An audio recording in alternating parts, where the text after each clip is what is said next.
E aí, vamos lá? Já deu uma descansadinha, deu uma relaxadinha? Respirou fundo? Então, ó, a gente tem mais artigo 5º para moer aqui nessa aula. Tendo em vista a garantia de liberdade de consciência do artigo 5º, o próprio artigo 5º estabelece a proibição do Estado privar de direitos, como a gente vê ali no artigo 5º, inciso 8. Ninguém será privado de direito por motivo de crença religiosa ou convicção filosófica ou política, salvo se as invocar para eximir-se de obrigação legal a todos imposta e recusar-se a cumprir prestação alternativa. Isso aí se chama escusa de consciência. O raciocínio é o seguinte: eu sou o Estado e eu te dei liberdade de crença religiosa, ok? Então, já que eu te dei essa liberdade de crença religiosa, filosófica ou política, eu não posso te punir porque você fez uma opção. Lógico, mas seria um contrassenso, seria uma contradição. Então o Estado não pode dar com uma mão e tirar com a outra, isso não tem coerência. Então o que o Estado fala? Você, meu amigão, você, bonitona, que fez uma opção religiosa, fez uma opção política ou fez uma opção filosófica, não será punido pelo Estado, nem será privado de direitos por conta dessas suas convicções. Exemplo: homens aos 18 anos têm o dever constitucional e dever legal de apresentar-se ao serviço militar para cumprimento de 1 ano de serviço militar obrigatório. Mas você não quer fazer o serviço militar obrigatório, então você, cabeçudinho, vai chegar lá e vai falar assim: aí, coronel, é o seguinte, eu sou da minha religião, diz que o exército é coisa do cão, é coisa do capeta, eu não posso participar. Aí o milico vai falar assim: deixa eu ver onde é que está isso. Aí você vai mostrar aqui, ó. Ah, beleza, serviço militar você não vai fazer, eu vou respeitar a sua crença religiosa. Se fosse político ou filosófico, o tratamento seria o mesmo. Ô cabeça, tá simples assim, é só chegar lá e falar isso? Não. Isso é parte da negociação, é a parte preliminar da negociação. Você pode até convencer a instituição militar que a tua convicção religiosa, filosófica ou política não te permite, de forma alguma, realizar o serviço militar. Então você vai ganhar uma alternativa. Você não vai fazer o serviço militar, mas vai fazer o serviço civil obrigatório. Legal? Então a tua escusa de consciência, ela vale, ela não te prejudica desde que você cumpra a alternativa oferecida pelo Estado. Porque eu não posso simplesmente te deixar de boa, né? Na boa, não, você não faz nem o serviço militar e nem vai fazer nada, tá liberado, total, negativo. Se eu imponho isso para todos, eu não vou te exigir que você faça exatamente esse, mas outra coisa vai fazer. Ah, mas minha religião não permite limpar vaso sanitário no pronto-socorro. Tudo bem, então vai limpar vaso sanitário no asilo dos velhinhos. Não permite limpar vaso sanitário no asilo dos velhinhos. Então você vai fazer uma outra atividade civil obrigatória que a sua religião permita, tá? Por isso que a gente fala que a escusa de consciência, ou objeção de consciência, ou ainda a alegação de imperativo de consciência é uma escusa, é uma objeção, ou é uma alegação relativa. Por quê? Porque você vai cumprir uma outra obrigação, não aquela que você, por convicção religiosa, filosófica ou política, não pode praticar, tá bom?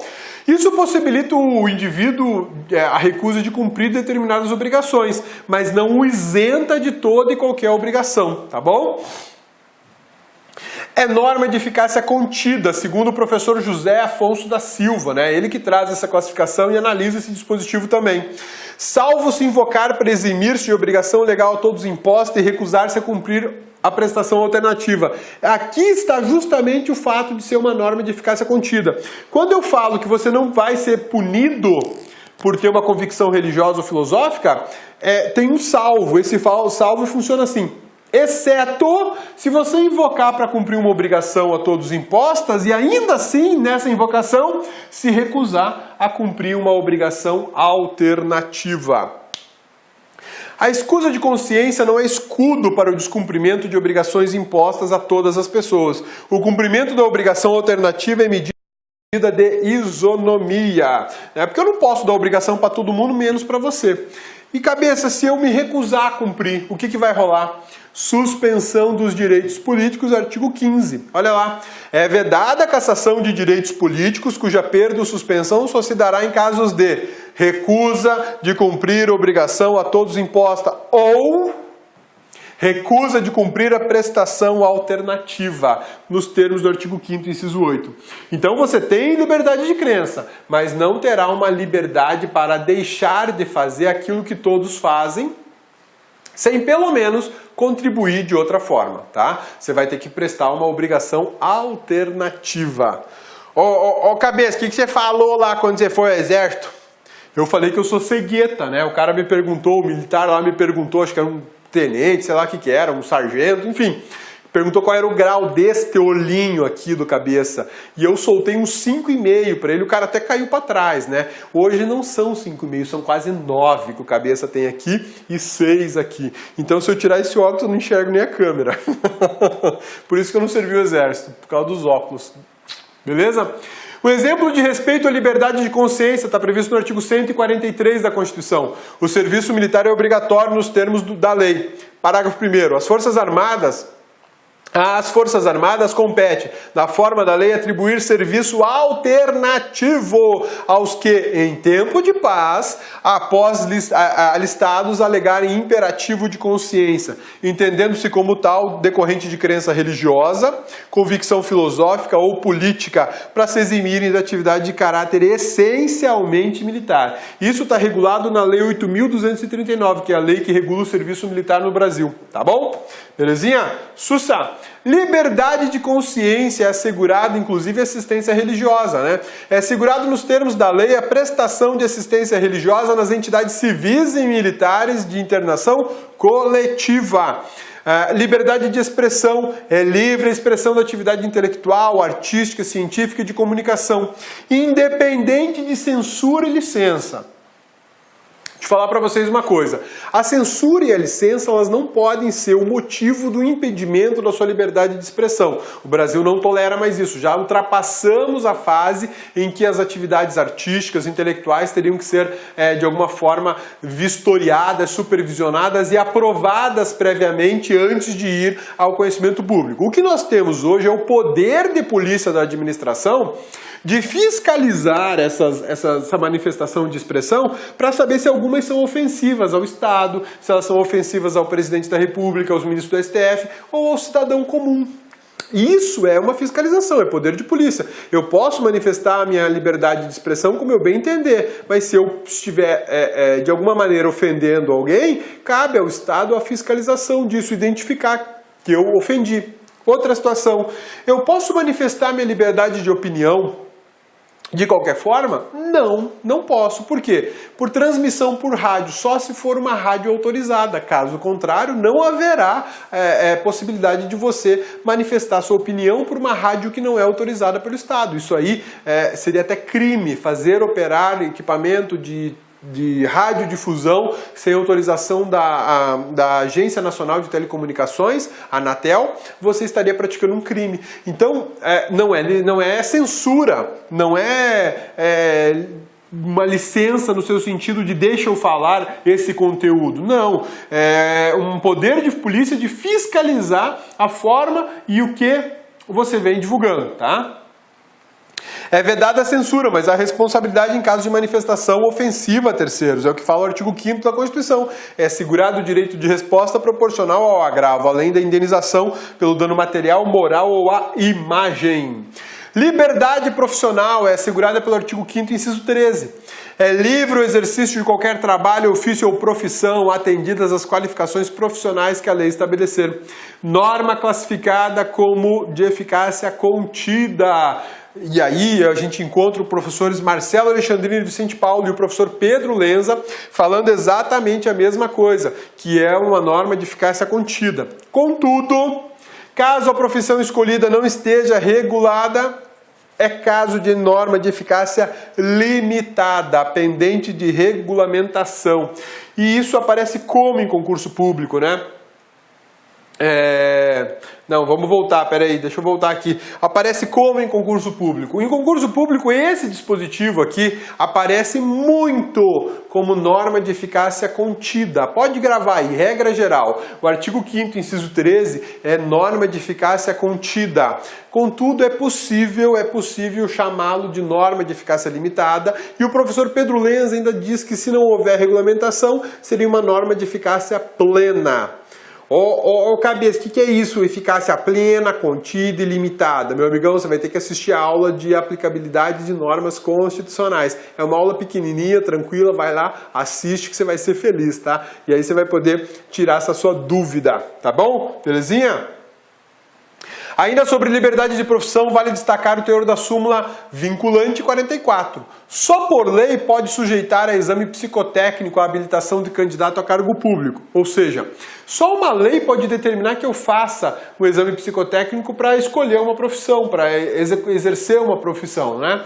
Se a lei não exige um exame psicotécnico, o órgão público não pode me exigir, porque seria uma violação do princípio da legalidade e violação da súmula vinculante número 44 do Supremo Tribunal Federal, o que autorizaria uma reclamação no Supremo. Eu escrevi um artigo sobre isso que está lá no blog do Cabeça. Acesse maisconstitucional.com.br e veja o artigo sobre a súmula vinculante 44 e o exercício de liberdade de profissão. Essa súmula aqui, ela é uma derivação da súmula 686, que é uma súmula do Supremo também. O exame psicotécnico só pode limitar a liberdade de escolha de profissão em caso de existência de lei que autorize tal situação. Liberdade de informação é assegurada pelo artigo 5º, inciso 14, é assegurado a todos o acesso à informação e resguardado o sigilo da fonte quando necessário ao exercício profissional. Aqui a gente tem uma liberdade de informação conjugada com a ideia de sigilo profissional. Existem alguns profissionais que não podem informar o que eles sabem, médicos, advogados, enfermeiros, padres, exceto se houver alguma autorização para isso, porque senão eles podem estar praticando um crime de violação de sigilo profissional, tá? Direito de informar e de ser informado gera obrigação do Estado de informar e gera direito ao cidadão de ser informado e de pedir informações. Isso é uma situação muito interessante, né? Porque quando a gente tem um Estado que é obrigado a informar, eu tenho que lembrar também do princípio da transparência. Princípio da publicidade. Os atos administrativos são públicos, as ações estatais devem ser transparentes e eu, cidadão, tenho o direito de conhecer o teor dos atos, quando eles foram praticados, por que foram praticados e saber de forma transparente o que está acontecendo com o Estado brasileiro. Isso é fundamental para todos nós. Isso é regulado pela Lei 12.527 de 2011, que é a Lei da Transparência. E essa lei se aplica para todos os entes da Federação, União, Estados-membros, Distrito Federal, municípios também. Administração direta e indireta. Liberdade de locomoção, está lá no artigo 5º, inciso 15, né? É livre a locomoção no território nacional em tempo de paz, podendo qualquer pessoa, nos termos da lei, nele entrar, permanecer ou dele sair com seus bens. Isso é a liberdade de ir e vir, uma das espécies de liberdade que é gênero na Constituição da República, né? É uma liberdade relativa. Por que é relativa? Eu não posso simplesmente sair com o meu patrimônio ou voltar com o meu patrimônio. Eu tenho que informar autoridades brasileiras que tratam de movimentação financeira que eu estou saindo com dinheiro ou que eu estou entrando com dinheiro, porque senão eu posso estar praticando um crime de evasão de divisas. E isso é muito sério. Você vai se responder por esse crime lá na Justiça Federal. Seu processo vai lá para o Cabeça, lá no Ministério Público Federal, para a gente analisar se você mandou dinheiro para fora do país de forma legal ou ilegal. A liberdade de ir e vir, inclusive seu patrimônio, é uma liberdade relativa. Trata-se de norma de eficácia contida, tendo em vista que tal direito é garantido em tempo de paz. Outras limitações ao direito de locomoção são impostas pela Constituição Federal. Então, falar da liberdade de locomoção é falar de uma liberdade relativa que sofre restrições. Prisão em flagrante ou por ordem judicial, no artigo 5º, é outra forma de você privar a liberdade de locomoção de uma pessoa, né? Você pode prender uma pessoa em flagrante ou por ordem judicial. O juizão mandou prender fulano de tal, porque era necessário, ele não podia ficar circulando. Ou ele foi flagrado praticando um crime. Vai ter sua liberdade de locomoção limitada a uma cela na cadeia ou na penitenciária, junto com mais uns 50. Bacana, né? Muito bacana. A liberdade de reunião é assegurada pelo artigo 5º, inciso 16. Esse é um dos dispositivos mais interessantes da Constituição, porque olha o que ele fala. Todos têm direito, todos podem reunir-se, Todos podem reunir-se pacificamente, sem armas, em locais abertos ao público, independente de autorização, desde que não frustrem outra reunião anteriormente convocada para o mesmo local, sendo apenas exigido prévio aviso à autoridade competente. Isso está muito ligado à ideia de manifestação, de direito de manifestação coletivo, tá? Então, olha só, eu não preciso de autorização estatal para me reunir com outras pessoas em praça pública, basta apenas que eu faça a comunicação. Isso é uma garantia constitucional que nos permite, por exemplo, fazer passeatas, fazer manifestações. É lógico que tanto a passeata como a manifestação, elas não podem ser exercidas de forma a prejudicar o funcionamento do Estado, a prejudicar, por exemplo, direitos vitais de um terceiro, que precisa de acesso ao hospital, precisa de acesso a questões de segurança pública. Por essa razão, há uma liberdade relativa do direito de reunião, tá? Você não precisa pedir autorização para se reunir, mas tem que comunicar. Até porque o Estado muitas vezes precisa te dar apoio. Eu vou reunir 50 mil pessoas aqui no Parque da Cidade, em Brasília, para dar uma aula. Lógico que eu tenho que avisar o governo do Distrito Federal, porque eu vou precisar de apoio, tanto para a questão de segurança pública como para atendimento. Vai que uma pessoa passa mal no meio dessa multidão, um solzão, vou dar aula de constitucional, numa quarta-feira à tarde ao meio-dia, aqui no Parque das Cidades. Imagina só que alegria, né? Só gente desidratando e desmaiando. Então eu preciso avisar o Estado que eu vou fazer isso. Até para ele se organizar, desviar, interromper fluxo das vias, desviar trânsito, ter prontidão de polícia, de segurança pública, SAMU e tudo mais. Porque senão acontece um tumulto e o Estado não está preparado para atender. Esse direito é assegurado desde que tenha finalidade pacífica, é obrigatório a ausência de armas, né? Locais abertos ao público e não pode frustrar uma outra reunião marcada para o mesmo local, né? Eu sei que aqui em Brasília vai ter o show do Guns N' Roses, né? Parece que é em novembro esse show, né? Cabeça queria muito vir, mas não vai rolar. O alvará de soltura do Cabeça foi, cancelado. Não deixaram eu vir no show. Cancelaram meu alvará de soltura. Aí só de raiva eu resolvo fazer uma aula lá no Mané Garrincha pro mesmo dia. Vai rolar? Não tem como. Por quê? Porque o estádio já foi reservado para uso público para outras pessoas, né? Então eu não vou poder fazer aula lá no Mané Garrincha, né? Competir com Guns N' Roses. Quem me dera, né? Quem me dera. Desnecessidade de autorização, apenas necessidade de prévio aviso. Tanto que essa liberdade de locomoção e de reunião é ampla, que o Supremo entende que é perfeitamente possível a galera se reunir para marchar pela maconha. Vamos atravessar o eixo monumental aqui falando da maconha, falando bem da maconha. Vamos bater lá na porta do Supremo, falando, Supremo, libera a maconha. Aí depois nós vamos no Congresso, Congresso, libera a maconha. Vamos lá no Palácio Planalto, Planalto, libera a maconha. Vamos fumar maconha. O que é isso? Marcha da maconha, é o que eles querem. E o Supremo entendeu que é uma manifestação constitucionalmente lícita e que está vinculada à ideia de direito de reunião, desde que pacífica, ausência de armas, local público, não frustre outra reunião para o mesmo local, não tem necessidade de autorização e seja previamente avisado o poder público que essa marcha vai acontecer em dia e hora marcado. Tá bom? Beleza? Sussa, tranquilos? A liberdade de associação é assegurada pelo artigo 5º, incisos 17, 18, 19, 20 e 21 da Constituição Federal, com os seguintes textos, olha lá. É plena a liberdade de associação para fins lícitos, vedada de caráter paramilitar. A criação de associações e na forma da lei de cooperativas independe de autorização, sendo vedada a interferência estatal em seu funcionamento. As associações só poderão ser compulsoriamente dissolvidas ou ter suas atividades suspensas por decisão judicial exigindo-se, no primeiro caso, o trânsito em julgado. Então, olha só, quando eu falo em direito de associação, eu tenho que pensar em associações sem fins paramilitares. Eu tenho que pensar em associação de fins pacíficos. Eu não posso pensar em associação para atividade militar. Não vai rolar, tá bom?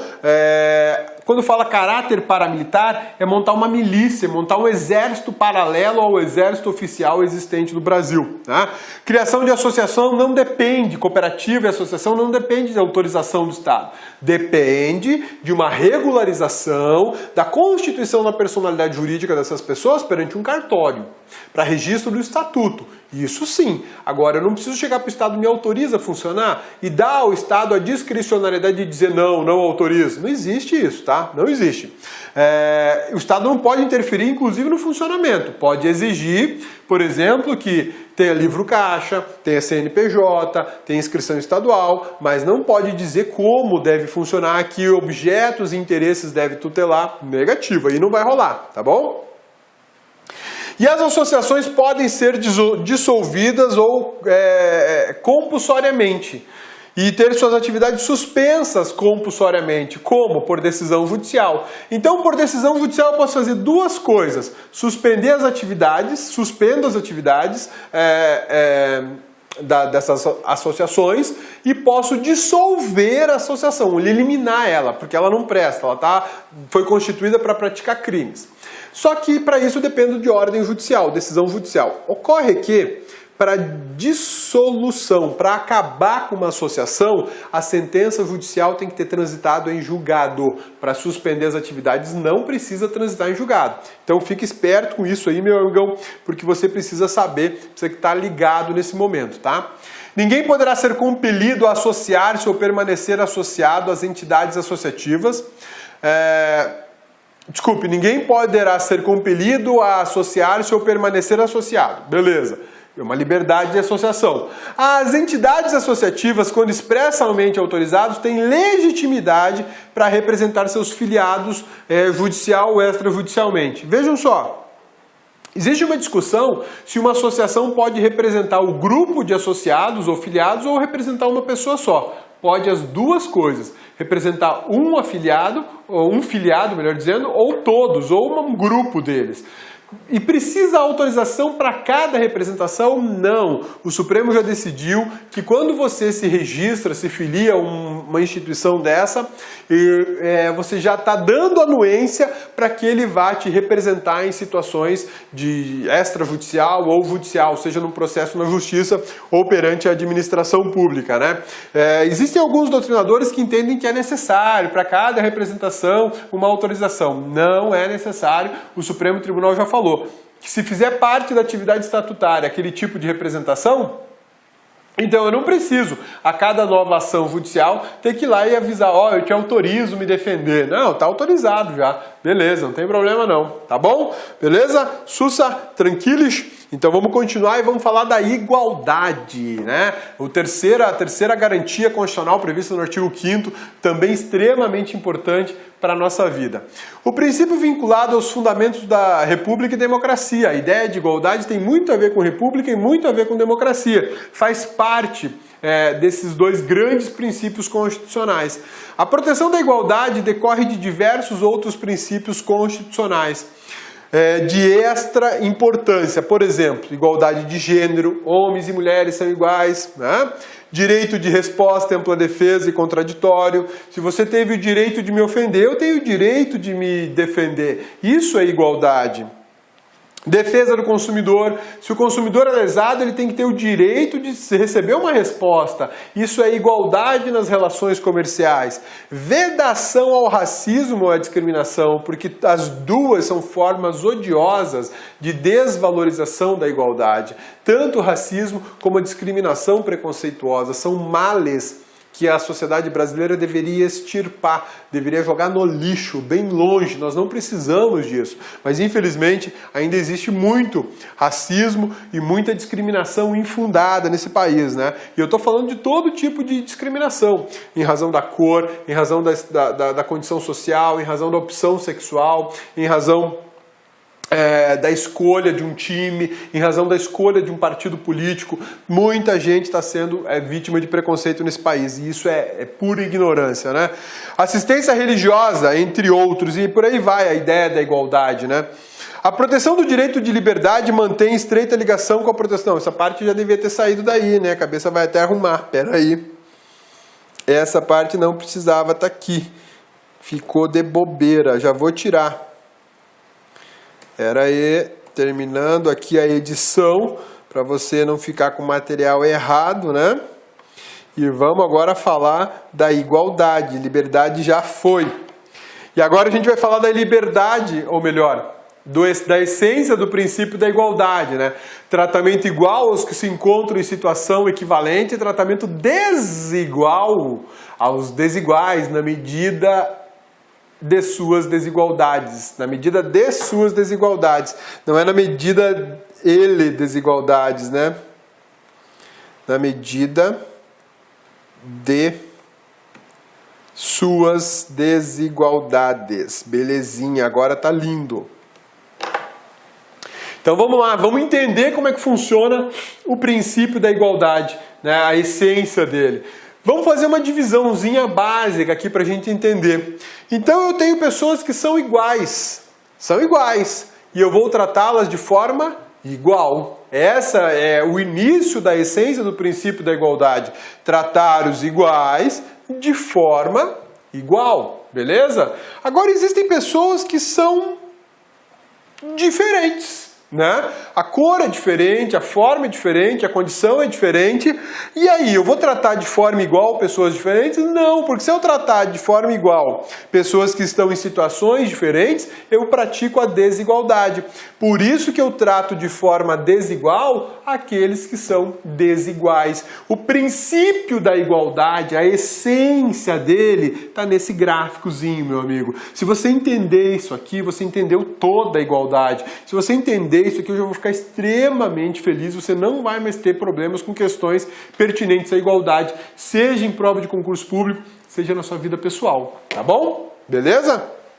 Sussa, tranquilos? São destinatários do princípio da igualdade o legislador, o judiciário, o executivo, particulares, o Ministério Público, a Defensoria Pública, enfim, todo o poder público é destinatário da garantia e do princípio da igualdade. Da mesma forma que ao particular, o cidadão são destinatários da garantia da igualdade e isso é fundamental. Tratar os iguais de forma igual e os desiguais na medida exata das suas desigualdades. O legislador talvez seja o destinatário mais importante, pois todas as normas devem obediência ao princípio da igualdade. Isso é fundamental. A Lei de Introdução ao Código Civil prevê no artigo 6º o seguinte, olha só o que fala a LIC. A lei em vigor terá efeito imediato e geral, respeitado o ato jurídico perfeito, o direito adquirido e a coisa julgada. A generalidade da lei está baseada na igualdade. Então, quando eu falo que a lei em vigor terá efeito imediato e geral, eu estou dizendo que ela vale para todo mundo, para todos. É a ideia de igualdade formal que a gente começou a conversar no início da nossa aula aqui. Tá lembrado? Então isso é muito importante para nós. A Constituição Federal de 88 trata a igualdade de duas formas, formal e material, conforme a gente conversou no início das aulas. A admissão das discriminações constitucionais são autorizadas, por exemplo, a Lei da Maria da Penha, que tem uma proteção mais forte para a agressão em relação quando a vítima é a mulher, né? Então, isso é uma forma de eu discriminar visando o quê? A igualdade de gênero, visando proteger aqueles que estão em situação de desigualdade. A Lei Maria da Penha pune com mais severidade o agressor homem e a vítima mulher que o inverso. A vítima homem e a agressão mulher. Cabeça, não existe isso. Como é que uma vítima vai ser homem e a agressora mulher? Vai lá em casa. Vai lá em casa conhecer minha chefa. Quando ela fala, Rodrigo, aqui. Eu nem respiro. Em 2 segundinhos eu tô lá já. Pois não? É assim, rapaz. Então, tinha que ter a lei do João da Penha, pros caras feito eu assim, né? Tá pensando que é moleza, né? Critérios de aposentadoria diferentes para homens e mulheres. O que é isso? Discriminação autorizada. Direitos trabalhistas diferentes entre homens e mulheres. O que é isso? Discriminação autorizada pela Constituição, proteção da intimidade, diferente entre homens e mulheres. Olha aqui, ó, a Lei 13.271 de 2016 proíbe a revista íntima em mulheres, mas não proíbe em homens. Por quê? Pelas circunstâncias das mulheres em relação aos homens. E detalhe, isso é uma lei de 2016 que fala justamente da igualdade e da proteção da intimidade da mulher no local do trabalho. Muito bacana, né? O feminicídio, outra norma que visa a proteção da mulher. Isso aqui é igualdade de gênero, né? Nós estamos tutelando de forma mais expressiva o direito da mulher se manter viva. Então, existe aqui um crime, um crime de homicídio qualificado quando a vítima for mulher, for morta em razão de ser mulher. O cara matou porque é mulher, ele odeia mulheres, né? E isso é complicadíssimo e o Brasil tem muito maluco desse tipo, né? Mas muito maluco. Vamos fazer o seguinte, vamos dar um intervalinho e daqui a pouquinho a gente volta?